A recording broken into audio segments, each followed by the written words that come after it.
Oi, gente! Então, agora nós entramos no último assunto do ano, que é a ditadura militar no Brasil. Então, ela ocorre de 1964 a 1985, ou seja, 20 anos. Então, vocês vão copiar o objetivo, que é o que a gente vai estudar. Então, a gente vai falar então um pouco do golpe, que vocês viram lá com o Jango, quando ele encerra o governo dele, é por causa de um golpe. Então, o Jango, ele trouxe as ideias de reformas, isso não vai agradar uma galera. E quando ele está em Porto Alegre, então o governo decide que o cargo dele está vago, né? Como a gente não pode ficar com o cargo de presidente vago, no dia 1º de abril vai assumir de maneira temporária o deputado Ranieri Mazzilli, E aqui, né, fugiu Goulart e a democracia está sendo restabelecida, ressurge a democracia, é um jornal do período. No dia 2 de abril de 64, o poder vai ser transferido para um chamado Comando Supremo da Revolução, que era formado então por uma junta militar. Quem era essa junta militar? O brigadeiro Francisco de Assis, que era da aeronáutica, o vice-almirante Augusto Rademacher, que era da marinha, e o general Arthur da Costa e Silva, que era do exército, que vão ficar no poder até a posse do próximo presidente, então, que já era um presidente militar. Então a gente vai ter aqui a primeira fase da ditadura militar. Então, a partir de 64, o Brasil vai ser governado por militares por 20 anos e esse período vai ser marcado por repressão e violência.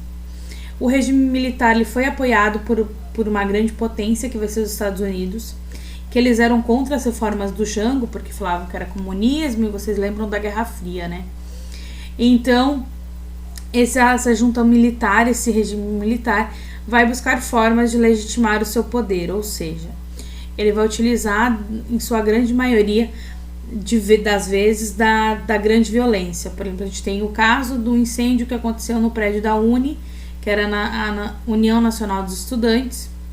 A gente vai ter também o fato de que as ligas camponesas e comando geral dos operários, dos trabalhadores vão ser declarados ilegais, ou seja, os estudantes trabalhadores não estavam podendo se organizarem. Então, o regime militar vai basear a sua estrutura política e jurídica nos chamados atos institucionais, que são os AIs, que eram leis que não estavam na Constituição, mas que deveriam ser seguidos. Os AIs, então, vão dar um poder bem autoritário aos presidentes. E para vocês terem uma ideia, né, entre 64 e 69 vão ser declarados 17 AIs.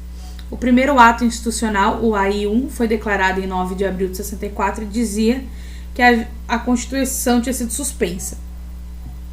Que os políticos opositores, né, os direitos que eles tinham também foram suspensos. Juscelino, Jango e Jânio Quadros foram cassados. Alguns saíram do Brasil, como foi o caso do Jango. E foram definidas que as eleições para presidente seriam de maneira indireta. O povo já não votava mais no presidente. E no dia 15 de abril, então, a gente vai ter a eleição de maneira indireta do general Humberto de Alencar Castelo Branco. E a gente vai ter, então, durante o governo dele, instituído o AI-2, que vai extinguir os partidos políticos. A gente só vai poder ter dois, que é a Aliança Renovadora Nacional, que é a ARENA, que era do governo, era formado por militares, e o Movimento Democrático Brasileiro, que é o MDB, que era de oposição, que era contra o governo, mas negociava com esse mesmo governo. No governo de Castelo Branco, então, a gente vai ter o rompimento de relações com China e Cuba, que eram comunistas.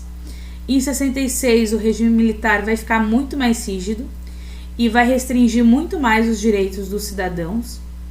Ele vai instituir, então, o AI-3 e as eleições de governadores e prefeitos também passam a ser indiretas. Com o AI-4, o Congresso foi convocado para aprovar uma nova Constituição, ou seja, o Brasil vai para a sua 1824, 1889, a gente vai ter a de 1934, depois a gente tem a de 46, a de 67, a gente vai para a 5ª Constituição do Brasil. E essa Constituição entra em vigor em janeiro de 67 e dizia que o mandato de presidente passou a ser de 4 anos, a reeleição era proibida e os poderes do presidente foram ampliados. Essa é uma das coisas que ela dizia. Em março de 1967 foi instituída então a Lei de Segurança Nacional, que tinha o objetivo então de restringir mais as liberdades civis, e tornou mais severas as punições aos opositores e caçou parlamentares que eram opositores ao governo. Vou continuar no próximo vídeo.